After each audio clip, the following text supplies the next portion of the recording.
ህዳር 25 ቀን የኢህአዴግ የአራቱ ብሔራዊ ድርጅት ሊቃነ መናብርት በሰጡት መግለጫ የተሻለ ሀገራዊ መግባባት ለመፍጠርና የዲሞክራሲ ምህዳሩን ለማስፋት በፈጸሙት ድርጊት ተጠርጥረው በአቃቤ ሕግ ጉዳያቸው ተይዞ በእስር ላይ የሚገኙ ግለሰቦች ክሳቸው ተቋርጦ ሕገ መንግስቱ በሚፈቅደው መንገድ እንደሚፈቱ መግለጻቸው ይታወሳል። ይህንን ተከትሎም ዛሬ ከ528ቱ ተጠርጣሪዎች ውስጥ በፌዴራል ደረጃ የሚገኙ 115 ተጠርጣሪዎች የክስ ሂደታቸው ተቋርጦ ተለቀዋል። ዶክተር መራራ ጉዲናና ዶክተር ሩፋኤል ዲሳሳ ዛሬ ከተለቀቁት ተጠርጣሪዎች መካከል ናቸው። እርምጃ ብሔራዊ መግባባትና ብሔራዊ እርቅን ለመፍጠር መንግስት የወሰደው የመጀመሪያ እርምጃ ሊሆን ይችላል። ይሄ በጣም ጥሩ ነው። መንግስትም የራሱን ጥፋቶች እያረመ መጥቷል። በእኛ በዚህ በታራሚ በኩልም ስህተት ነበር። ስዬ አብርሃ መቀሌ ገባበት ዕለት ጀምሮ እንደ ትግሉ ጊዜ አንገቱ ላይ ክሹፍ መጠቅለሉን ሆን ብሎ ቀጠለበት። ከኤርትራ ጋር በድንበርና በጉምሩክ ነክ ጉዳይ መተናኮል አበዛ። ይህም መለስን የሚረብሸው ሆኖ ተገኘ። ለረጅም ዘመናት ቀኝ አገዛዝ ነፃ ለመውጣት ያደረጋችሁት ትግል ተሳክቶ ለዚህ በመብቃታችሁ እንኳን ደስ ያላችሁ። አንድ ልገልጽላችሁ የምፈልገው ነገር አለ። በእናንተ ጀርባ ላይ ያለው ቁስልና ጠባሳ በእኔም ጀርባ ላይ አለ። የስዬ አብርሃ ወንድሞችና ዘመድ አዝማድ ያለ ህፍረት ሀብት ወደ ማጋበሱ ሲገቡም እነመለስ ያለ እንቅፋት ለቀዋቸው ቆዩ። በአንጻሩ አማራን መናቅ የሚል ረጅም ጊዜ እቅዳቸው የተሳሳተ መነሻና የተሳሳተ መፍትሄ እንደመሆኑ አካባቢያችንን ወደ ከባድ ቀውስ ሊከት ይችላል የሚል ስጋት የሚፈጥር ነበር። በጦርነቱ ወቅት ስዬ አብርሃ አስፈላጊ ሰው ሆኖ ለመገኘት በቅቷል። በእርግጥም በስልጣን ላይ ከነበሩት የህወሓት አመራር አባላት ጋር ሲነጻጸር በወታደራዊ ሙያ ስዬ የተሻለ ብቃት ነበረው።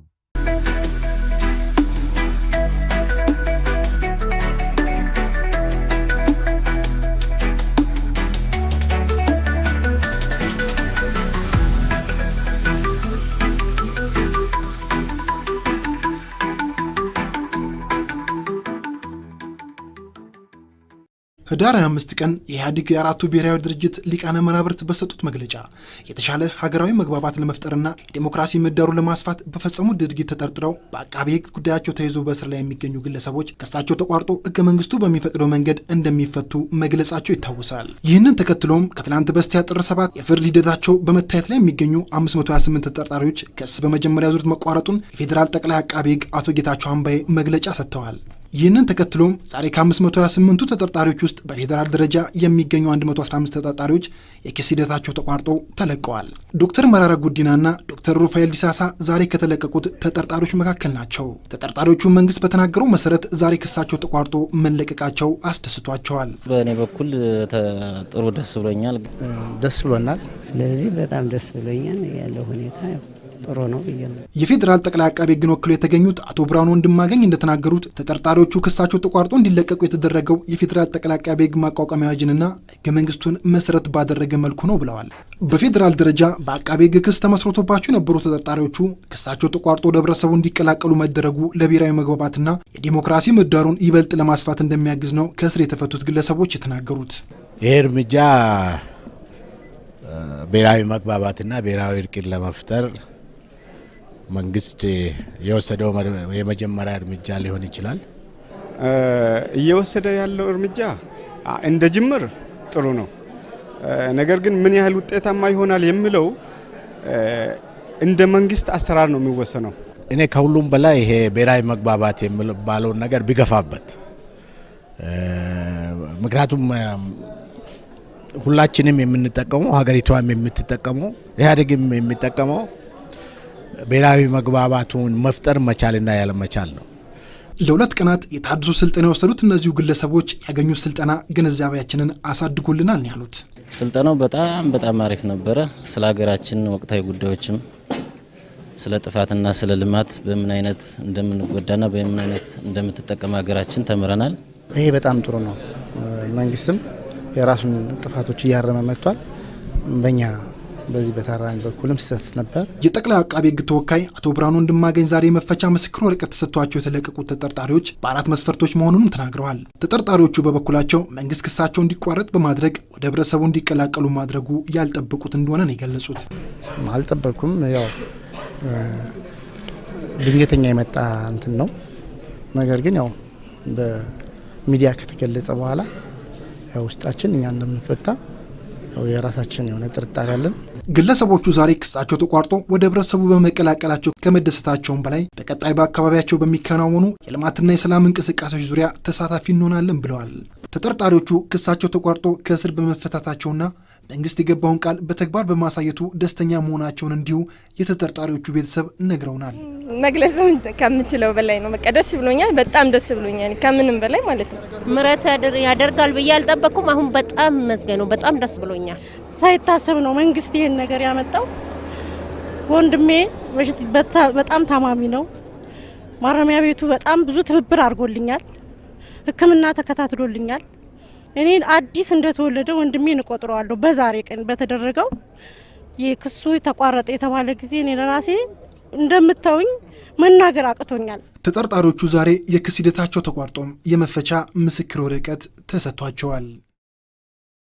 እነ ተወልደ ተብሎ የታወቁት የአመራር አባላት በወቅቱ የስዬን ከመከላከያ መነሳት የደገፉበት የራሳቸው በቂ ምክንያት ነበራቸው።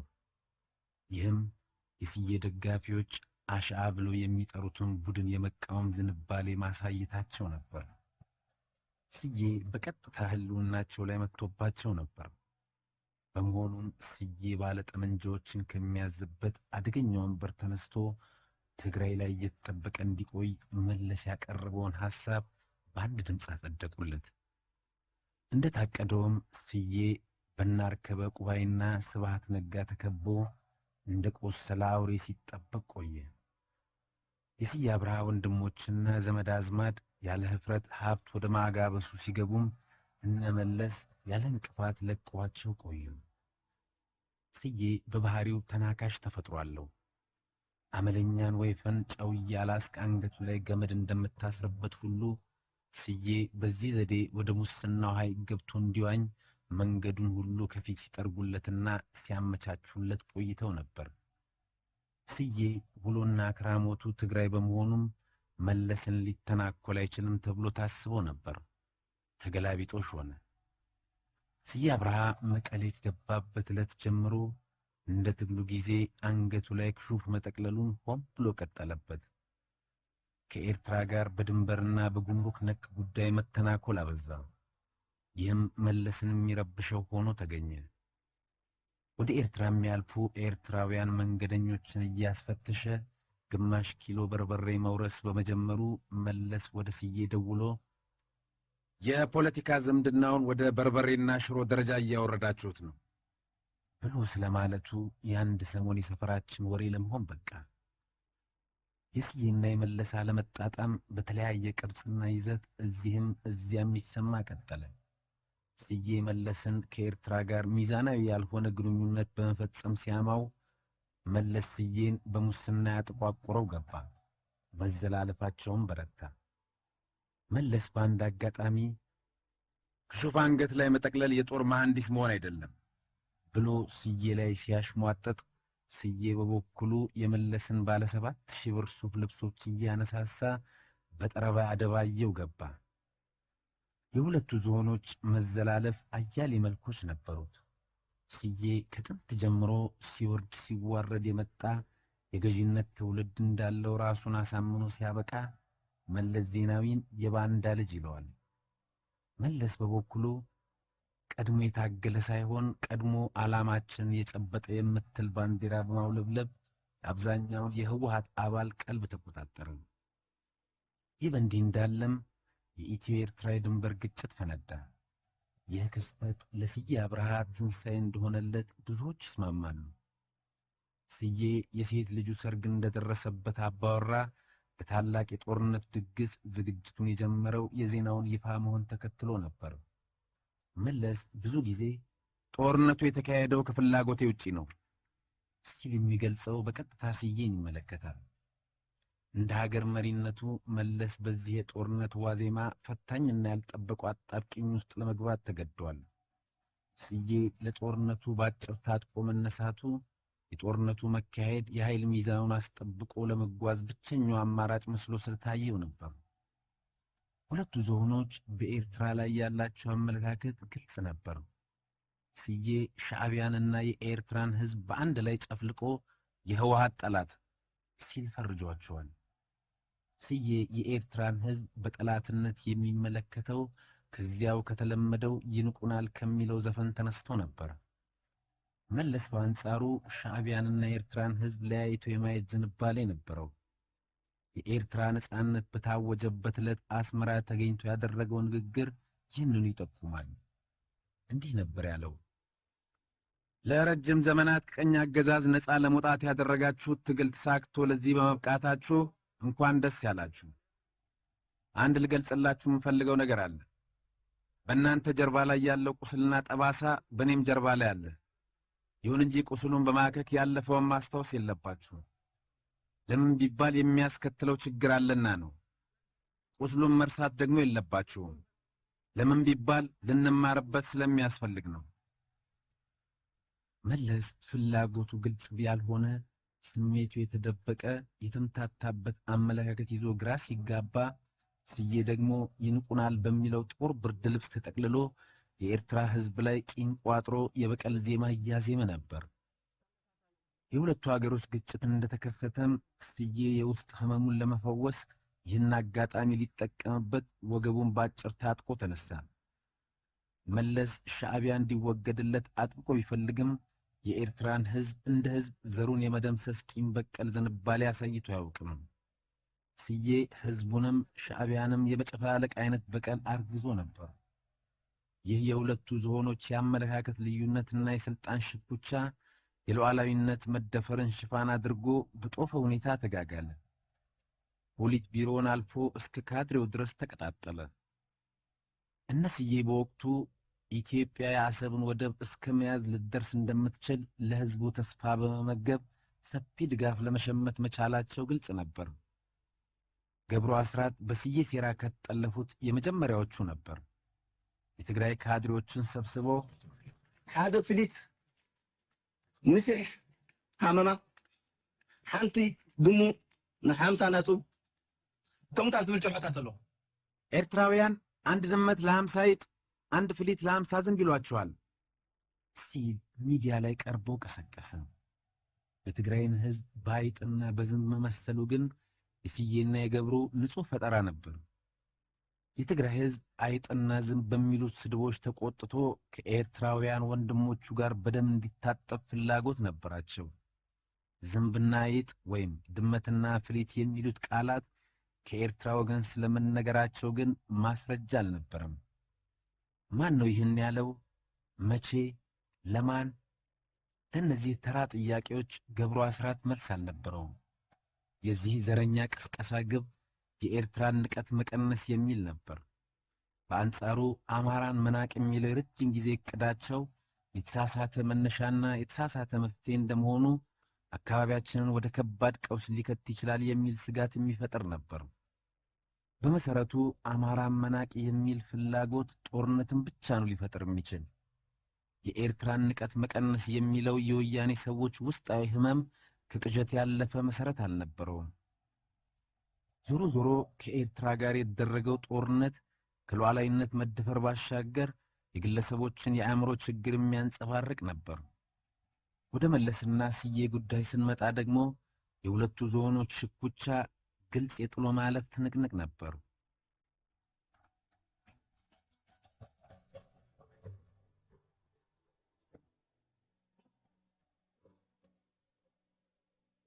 በግልጽ ባልተነገረው የመለስና የስዬ ሽኩቻ የብዙዎች ህይወት ተቀጥፏል። ሁለቱ ዞኖች የበላይነትን ለመጨበጥ ያካሄዱት ትንቅንቅ ሉዓላዊነትን ማስከበር የሚል ሽፋን ስለነበረው ጉዳዩን በግልጽ መቃወም የሚቻልበት እድል አልነበረም። የኢትዮ ኤርትራ ጦርነት በሚካሄድበት ወቅት በቅርብ ርቀት የነበርነውና በተለይም ወሬ መልቀም ስራችን ለነበረው ጋዜጠኞች በተለያዩ አጋጣሚዎች የምንሰማቸውን ሚስጥሮች ሂደቱን በመስመሮች መሃል መመርመር እንችል ዘንድ ብዙ አግዞናል።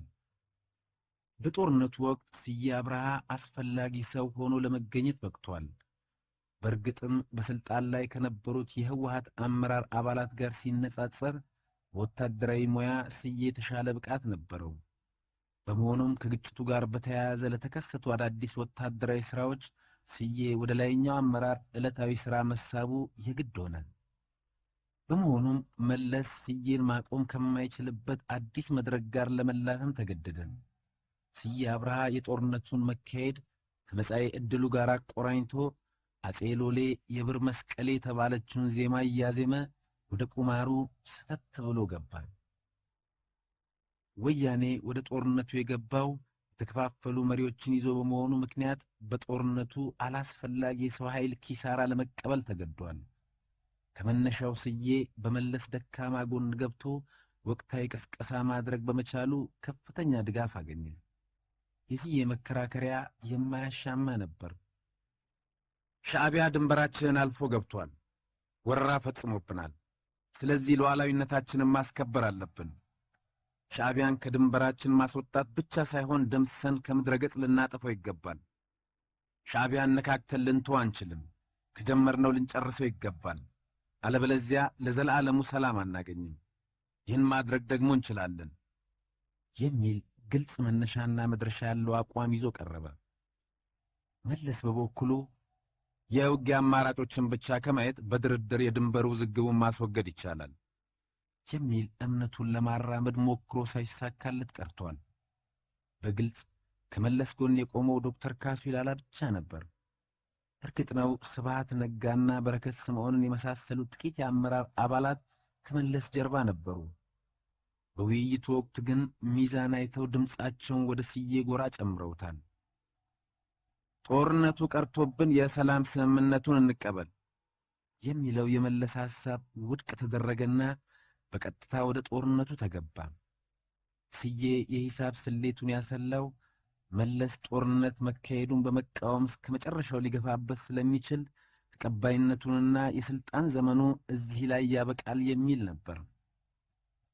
መለስ ግን 180 ዲግሪ በመጠማዘዝ የስዬ ሐሳብ አራማጅ ሆኖ ተገኘ። ስዬ የሚያራምደውን ሐሳብ ልክ እንደራሱ ኦሪጂናል ሐሳብ ያስተጋባው ገባ። በቅርብ የነበርን በወቅቱ ቡና ላይ እንደተጨዋወት ነው በመለስ ዜናዊ መገለባበጥ ምክንያት ስዬ አብርሃ እቅዶች ሁሉ ፈራርሰውበታል።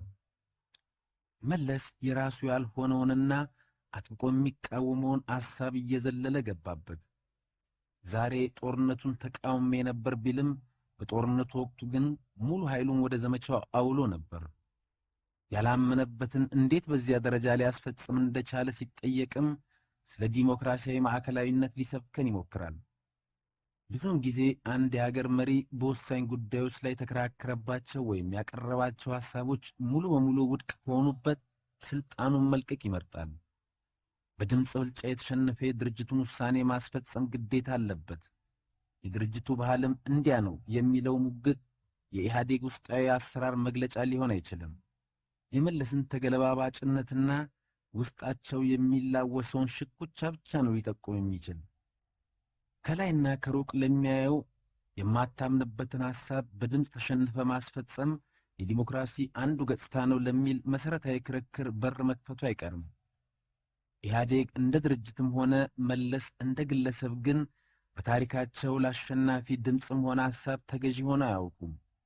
ያልነበረና የሌለ ባህል በአንድ አዳር ሊከሰት አይችልም። የምርጫ 97 ልምድም ስላለን መለስ ኢህአዴግ ለተባለው ፓርቲው ታዛዥና ተገዢ ነው ብለን ለመቀለድ አይዳዳንም። መለስ ባልተመቸው ጊዜ ራሱን ቀብሮ አደፈጠ ልንል እንችላለን። በመሆኑም በጦርነቱ ወቅት ከስዬ ጋር የደፈጣ ድብብቆች ተጫወቱ እንጂ በሐሳብ ብልጫ ተሸናነፉ ሊባል አይቻልም። በመሰረቱ ለህዝብ ድምፅ የማይገዛ ሽፍታ ግለሰብ እንዳሻንጉሊት ሲጫወትበት ለኖረ ፓርቲው ደንብና አሰራር ተገዢ ሊሆን ይችላል ተብሎ ሊታመን አይችልም።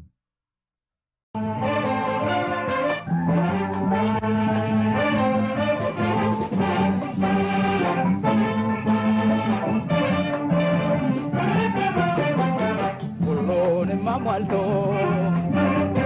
ተፈጥሮ ያደለሽ ውበት እንዳንቺ ነው ምንም ያልጎደለሽ ሁሉንም አሟልቶ ተፈጥሮ ያደለሽ ውበት እንዳንቺ ነው ምንም ያልጎደለሽ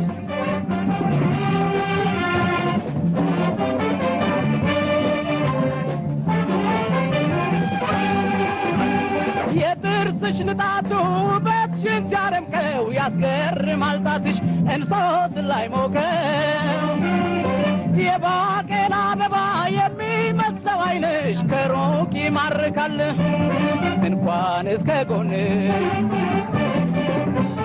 ውበት እንዳንቺ ነው የሌላው ዘበት ነው ውበት እንዳንቺ ነው የሌላው ዘበት ነው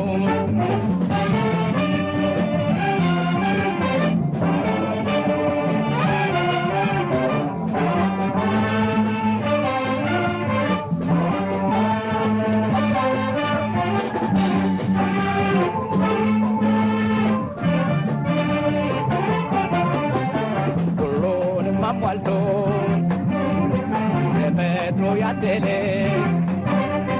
ውበት እንዳንቺ ነው ምንም ያልጎደለ ሁሉንም አሟልቶ ተፈጥሮ ያደለ ውበት እንዳንቺ ነው ምንም ያልጎደለ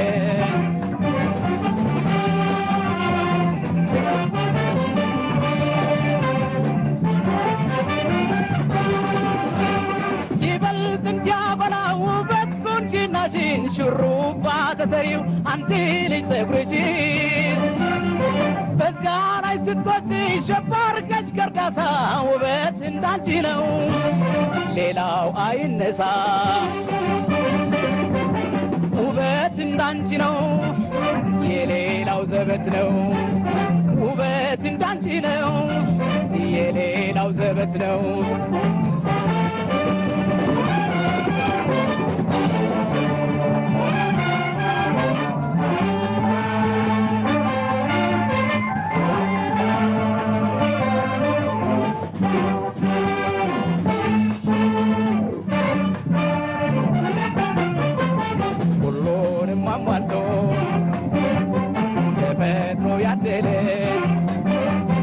ውበት እንዳንቺ ነው ምንም ያልጎደለሽ ሁሉንም አሟልቶ ተፈጥሮ ያደለሽ ውበት እንዳንቺ ነው ምንም ያልጎደለሽ